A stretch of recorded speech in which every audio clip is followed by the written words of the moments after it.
성도 여러분, 2013년 10월 7일 주일입니다. 함께 기도하시겠습니다. 하나님 아버지, 계절이 무르익어가는 연휴가 끝나는 끝자락에서 하나님을 바라봅니다. 새로운 삶을 여시는 하나님의 구원의 계획에 감사합니다. 이미 구원하셨고 지금 동행하시며 우리의 미래를 책임지실 하나님을 찬송합니다. 우리 안에 성령님을 두시고 우리와 하나님과의 영생의 관계를 두셔서 매일 하나님을 호흡하게 하시고 조건이나 결과가 아닌 우리의 삶의 태도 가운데 하나님께 감사하는 삶의 여정 가운데 하나님을 우리 영혼으로 느끼며 한순간도 분리됨이 없이 하나님과 동행하게 하시는 은혜를 감사합니다. 이 시간 예배 가운데 주시는 특별한 은혜가 있음을 믿습니다.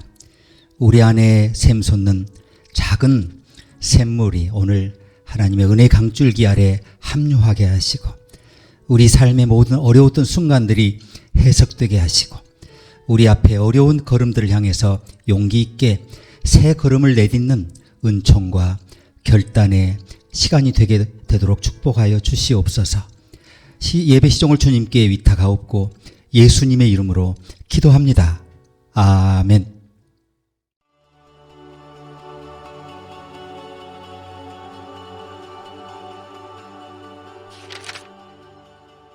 너는 나 외에는 다른 신들을 내게 두지 말라.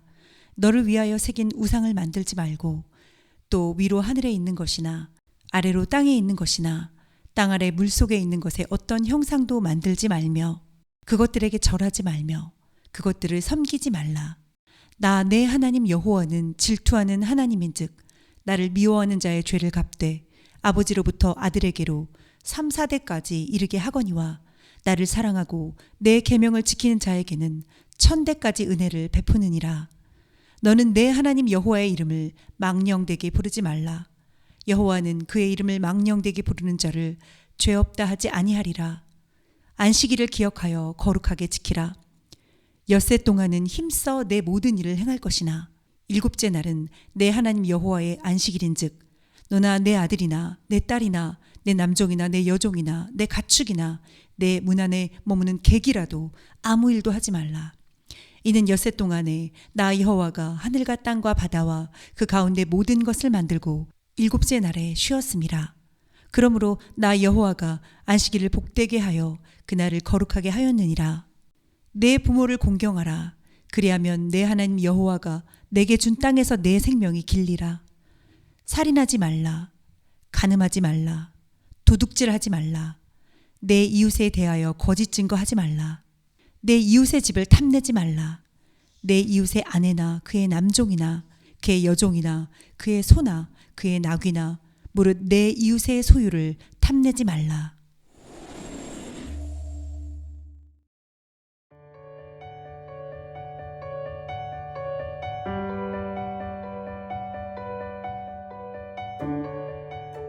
오늘 하나님의 말씀은 하나님이 선물하신 생활규칙이라는 제목인데요. 창세기 설교는 오늘 많이 했으니까 출애굽기부터 신명기까지 모세오경을 강의하고 있습니다. 그동안 제가 오랜 세월 설교자로서 설교를 해왔는데 제가 과거에 바라보지 못했던 혹은 바라보지 않았던 그런 관점들을 가지고 짧지만 그렇게 지금 모세오경을 이제 풀어가는 과정 중에 있고 그렇다고 이 출애굽기 지금 하고 있는데 모든 장을 다 하는 게 아니고 큰 흐름 속에서 그 맥을 짚는 그런 그 맥락에서 오늘 출애굽기 20장 순서가 됐습니다. 자, 우리가 잘 아는 십계명 이야기인데요. 그럴지라도 한번 새로운 관점에서 오늘 우리 하나님 말씀을 받도록 하겠습니다. 성경에는 정말 감동적인 이야기가 많지만 하나님께서 모세에게 십계명을 주신 이야기처럼 감동적인 이야기는 참 드문 것 같아요.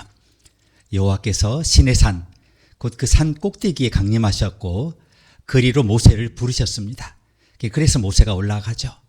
자, 하나님과 사람이 하나님 부르신 산에서 정상회담을 가졌는데 이제 차이가 있죠. 하나님은 내려오셨고 사람은 올라가야 했습니다. 자, 우리는 하나님께서 이스라엘과 매우 특별한 관계를 맺으셨다. 그것이 오늘 하나님과 우리와 맺는 관계의 원래 표준이다. 이런 생각을 갖게 되는데요. 이스라엘 사람들은 평범한 백성이 아니라 하나님의 선택받은 백성이었습니다. 오늘 여러분도 마찬가지죠. 자, 그들은 하나님을 선택한 것이 아니라 하나님께서 그들을 선택하시고 영원한 언약으로 축복하셨습니다. 오늘날에 와서는 하나님이 우리와의 영원한 언약이 우리 안에 있는 영생으로 확정되었습니다. 요한복음에 나오는 영생은 하나님과 우리와의 영원한 관계를 의미하고요.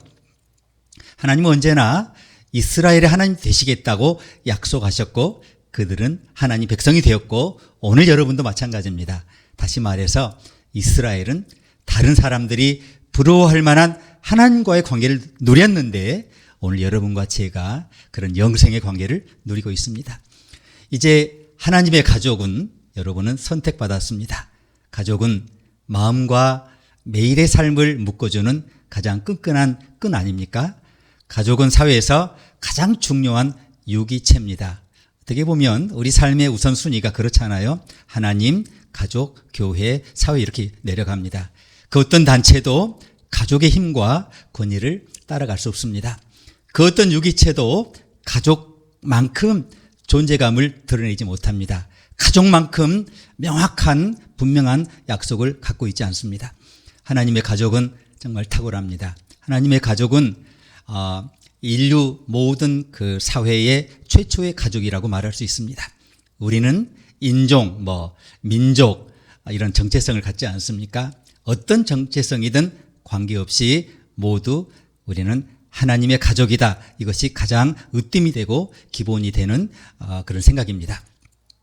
설교자 맥마누스는 이렇게 말합니다. 십계명은 천사들이 살아가는 기준이 아니다. 십계명은 인간을 너무 영적인 존재로 끌어올리려는 하나님의 시도가 아니다. 이렇게 얘기를 했습니다. 십계명은 무슨 말이냐 하면 혹시 목사님 잘못 인용한 거 아닙니까? 아닙니다. 십계명은 인간적인 삶의 가장 높은 기준이 아니고 가장 낮은 기준이기 때문에 그렇습니다. 우리는 십계명을 읽고 또 어떤 분들은 암송하지 않습니까? 그래서 십계명이 우리 신앙의 성취라고 생각을 해요. 우리는 십계명을 벽에 붙이고 심지어 법정에도 붙여놓는 걸 봤습니다. 하지만 십계명은 우리가 될 수 있는 최고의 가치가 아니에요. 십계명은 우리가 서로에게 기대는 최소한의 기준이에요. 그래서 맥마누스는 이 기준에 미치지 못하는 것은 동물처럼 야만인처럼 살기를 선택한 것이라고 일침합니다. 십계명은요, 우리를 비범한 영적 삶으로 부르시는 것이 아닌 서로를 비인간적으로 대하는 것을 멈추라고 부르시는 하나님의 명령입니다. 그래서 율법은 사도 바울도 얘기를 했지만 인간이 되기 위한 최소한의 조건이지 최고의 결과는 아닙니다. 십계명은 우리를 체계적으로 파괴하는 세상에 죄가 있잖아요. 죄로부터 구원받을 수 있도록 정확한 구원의 계획을 알려주시는 하나님의 방식입니다. 우리는 누구나 죄에 중독되어서 스스로를 일으키지를 못해요. 일어날 수 없어요. 스스로 도울 수 없는 무력한 존재죠. 하나님께서는 우리가 죄에서 해독될 수 있도록 치유 계획을 가지고 계십니다. 따라서 모든 계명은 긍정적으로 언급되든 혹은 부정적으로 언급되든 죄와 죽음으로부터 우리를 구출하기 위한 그 하나님의 계획입니다. 계명은 실제로 우리가 하나님과 올바른 관계를 맺을 수 있도록 도와주는 삶의 규칙이라는 거죠. 행동하는 사랑에 관한 겁니다. 그러니까 믿음의 완성은 사랑이라고 하지 않았습니까? 율법의 완성은 사랑이니라. 그러니까 진짜 믿음은 이 사람이 정말 행동하는 사랑이 있느냐 이걸 보면 아는 거예요. 예수님이 사랑의 모범을 보여주셨고 그 예수님의 향기가 나타나느냐를 보면 아는 거죠. 자, 그것이 우리를 대신해서 중보하시는 하나님의 생각입니다. 자, 오늘 십계명의 도입부에서 하나님은 나는 너희를 애굽 땅, 노예의 땅에서 인도하여 낸 주 너희의 하나님이시다 이렇게 말씀하십니다. 다시 말해서 하나님은 하나님 위대하신 하나님께서 권위 있게 하나님 되심을 선언하신 것입니다. 자, 나는 내가 누구인지 알고 너희가 누구인지 알고 너희가 어디에 있고 어떤 상태에 있는지 알고 너희를 위해 내가 무엇을 하는지 했는지 할 것인지를 안다라고 말씀하십니다. 이 도입부를 보고 이 10계명, 제가 생활 규칙이라고 그랬잖아요. 규칙을 살펴볼 때 처음 4개는 잘 아시는 대로 하나님과의 관계에 관한 것이고요. 그 다음 6개는 다른 사람들과의 관계에 관한 것이라는 점에 주목할 필요가 있습니다. 우리가 올바르게 살기 위해서는 먼저 우리의 삶을 인도해야 할 몇 가지 원칙이 있는데요. 자, 이 생활 규칙에는 정말 저와 여러분이 중요하게 여겨야 할 3가지 관점이 있어요. 한번 보시기 바랍니다. 첫째, 10계명은 하나님과의 관계를 다룹니다. 처음 4계명은 하나님과의 관계를 분명히 다루고 첫 번째 계명은 내 앞에 다른 신을 두지 말라고 선언하십니다. 두 번째 계명은 뭐예요? 너를 위하여 새긴 우상을 만들지 말라고 하십니다. 세 번째 계명은 하나님의 이름을 헛되이 여기지 말라고 하시면서 그 하나님의 이름을 무분별하게 사용하는 것을 금지하십니다. 그리고 네 번째 계명이 뭡니까? 안식일의 신성함을 상기시켜 주십니다. 자, 이 계명은 우리에게 안식일을 기억하고 거룩하게 지키라고 도전을 주십니다. 하나님께서는 이 계명을 통해 그의 백성을 부르셔서 그분과 언약 관계를 나누시도록 하십니다. 이 언약 관계는 우리 삶에서 하나님께 가장 중요한 자리를 내어드리는 법을 배우는 것을 의미하고요. 오늘 가르침 가장 중요한 두 번째 관점은 다른 사람들과의 관계입니다. 다섯 번째 계명이 뭡니까? 내 아버지와 어머니를 공경하라. 자, 가정의 중요성이지 않습니까? 여섯 번째 계명은 살인하지 말라. 인간 생명의 신성함을 말씀하시고요. 일곱 번째 계명은 간음하지 말라. 결혼의 신성함을 확인시켜 주십니다. 여덟 번째 계명은 도둑질하지 말라. 자, 내 것이 아닌 것을 취하려는 유혹에 대해서 경고하고요. 아홉 번째 계명은 내 이웃에 대해서 거짓 증거하지 말라고 말씀하시면서 정직성을 명령하십니다. 그리고 열 번째 계명은 탐내지 말라는 말로 탐심의 위험에 대해서 경고하십니다. 이 계명들은 우리가 사람들과 어떻게 관계를 맺어야 하는지를 명료하게 말씀하십니다. 우리는 다른 사람을 사랑하라는 법을 배우라는 도전을 받는 겁니다. 한마디로 예수님이 내 이웃을 내 몸과 같이 사랑하라고 말씀하셨지 않습니까? 그것이 이 두 번째 부분 율법의 여섯 번째에서 다섯 번째부터 열 번째까지 내용을 함축 요약하신 거죠. 자, 그런데 이것은 내 이웃을 사랑하라, 내 이웃을 내 몸같이 사랑하라는 말씀은 혁명적인 개념이죠. 인생의 가장 큰 비결, 이것은 모든 사람이 나를 필요로 한다는 사실을 깨닫는 것입니다. 그리고 다른 사람에게 기꺼이 그 자신을 내어주는 겁니다. 다른 사람과의 관계를 발전시키려는 의지지요. 그것이 믿음이고 사랑이고 믿음의 사랑의 손이고 사랑의 발인 건데 다른 사람을 사랑하려는 의지예요. 오늘 저 추수감사절로 보내는 예배를 드린 교회들이 많지 않습니까? 예, 뭐 범사에 감사하라고 배우지 않았습니까? 여호와께 감사하라고 배우지 않았습니까? 그 감사를 태도인데 그 태도의 내용이 뭡니까? 믿음으로 살아드리려는 의지죠.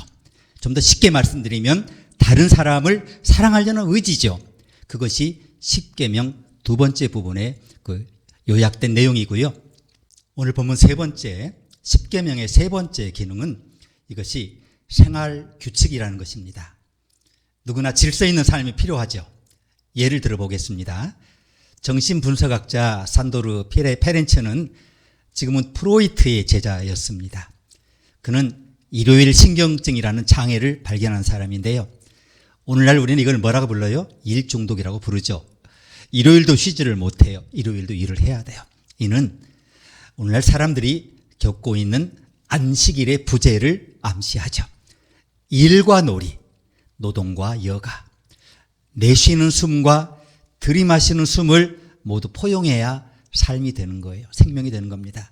그 삶의 리듬을 놓치면 어떻게 돼요?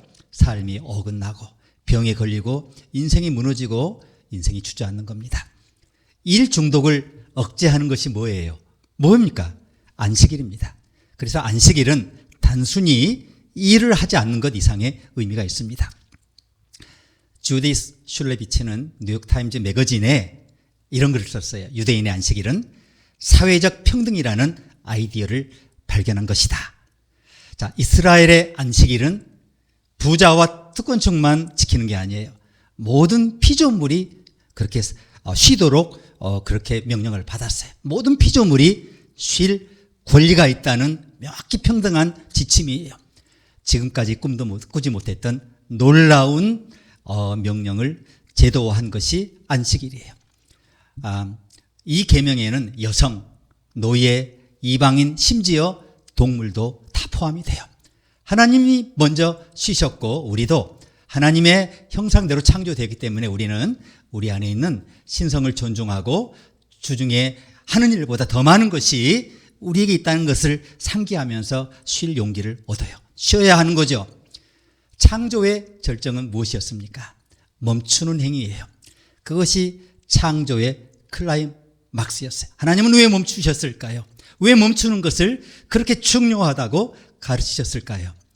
빌라의 라비 엘리야는 이렇게 말합니다. 하나님은 우리가 그러니까 창조를 멈추고 왜 그렇게 했는지에 대해 생각하기 시작할 때만 우리 인생에 의미가 있다는 것을 보여주기 위해 멈추셨다. 참 놀라운 말씀 아닙니까? 슐레비츠는 다음과 같은 말로 글을 마무리하는데요. 우리는 이 은총을 기억하기 위해 멈춰야 한다. 항상 우리를 가장 큰 공경에 빠뜨리는 것은 뭐예요?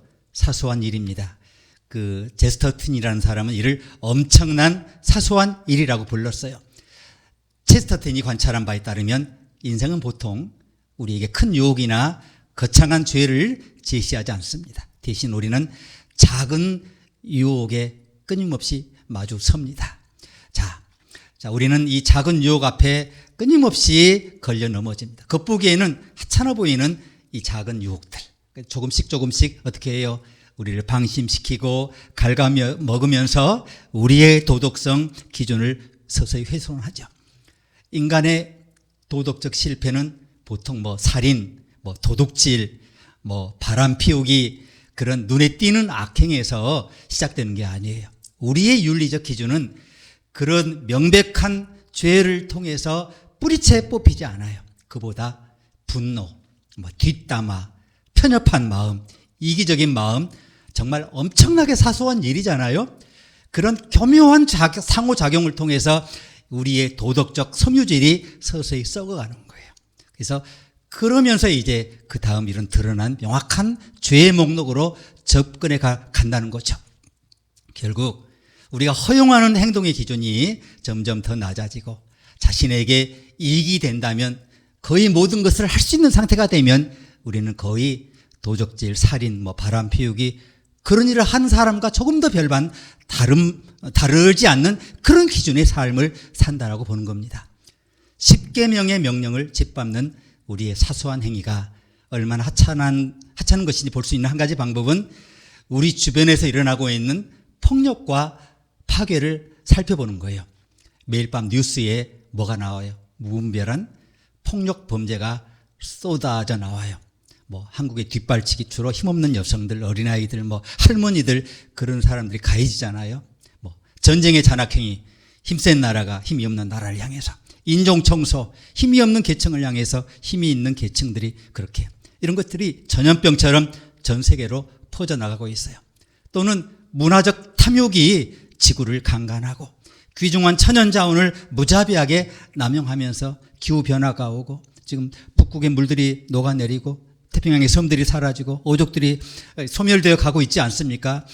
바이러스가 창궐하고 그 가운데 이 코로나 3년의 위기가 오지 않았습니까? 물론 그게 지금도 멈추지 않았지만 그런데 이런 끔찍한 행위는 모두 하나님의 계명 중 하나라도 무시하고 자기중심적인 생각에 사로잡힌 작은 사소한 일에서 비롯된 것입니다.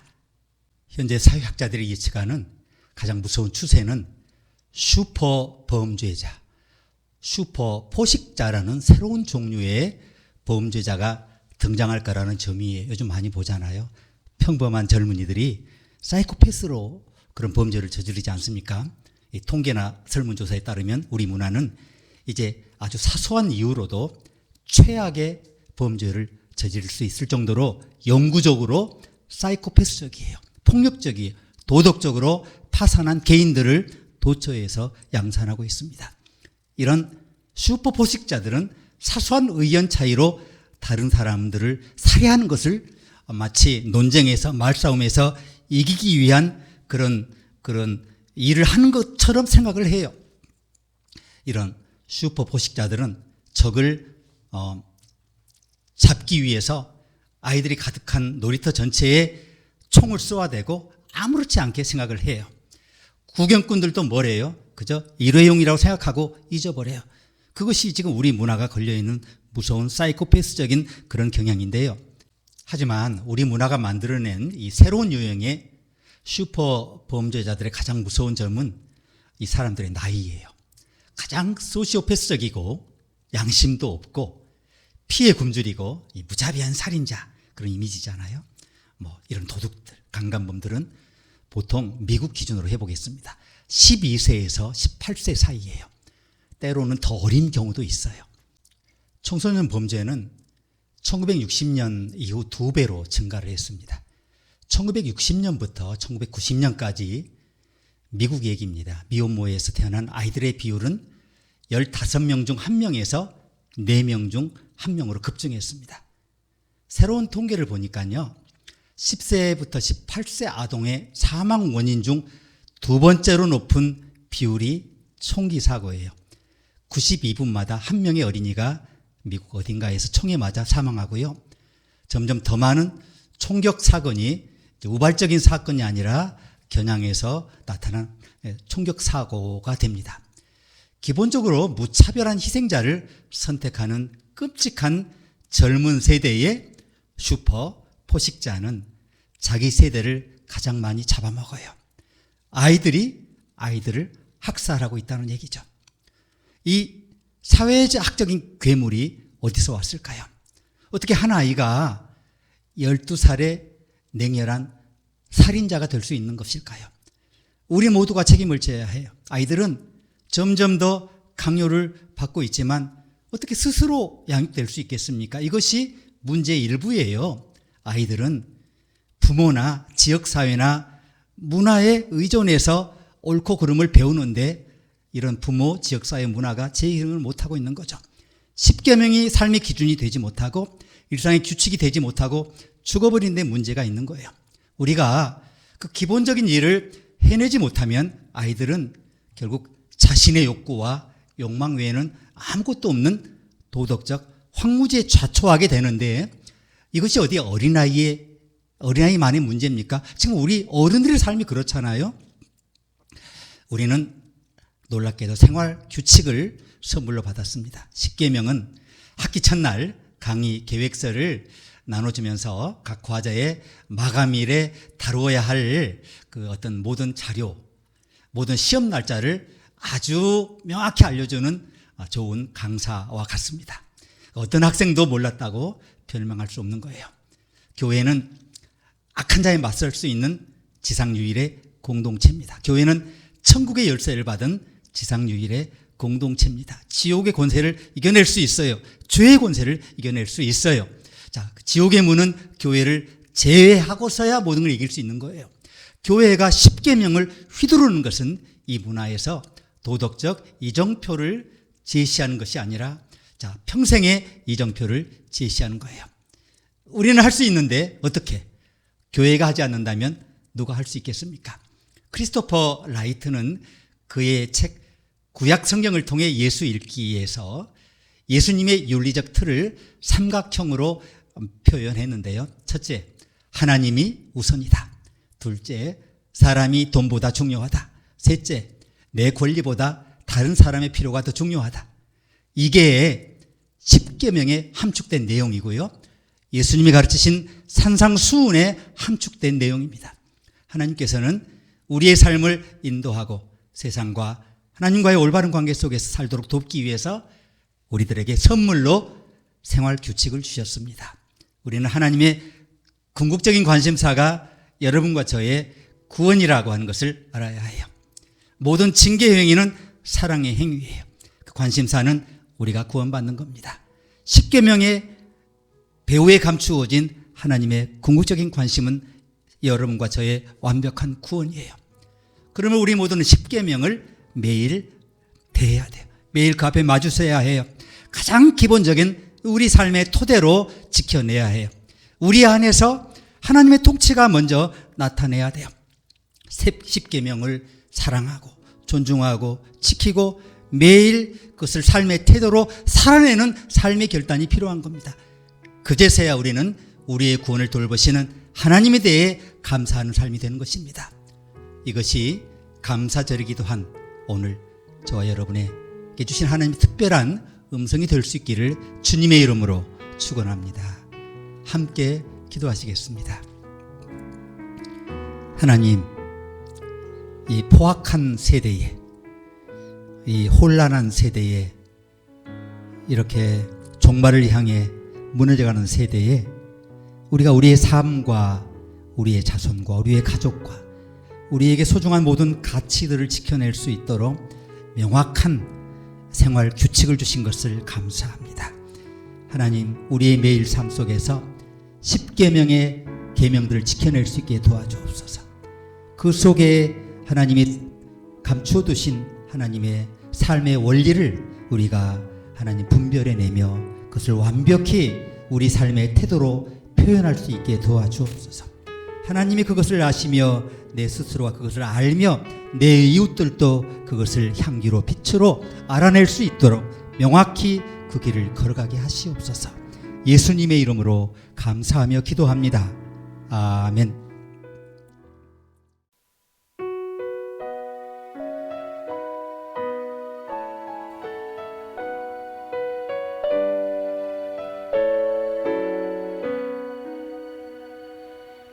예수 나를 오라 하네 예수 나를 오라 하네 어디든지 주를 따라 주와 같이 가려네 주의 인도하심 따라 주의 인도하심 따라 어디든지 주를 따라 주와 같이 가려네 겟세마네 동산까지 주와 함께 가려 하네 피땀 흘린 동산까지 주와 함께 가려네 주의 인도하심 따라 주의 인도하심 따라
지금은 예수 그리스도의 은혜와 하나님의 사랑과 성령의 교통하심이 오늘 우리에게 주시는 이 생활 규칙을 매일의 삶 속에서 매 순간의 호흡 속에서 감사로 고백하며 사랑으로 풀어내며 향기로 나타내기를 원하는 하나님 나라의 사역자들 또 백성들 위에 이제와 영원히 함께 계시기를 간절히 축원하옵나이다. 아멘.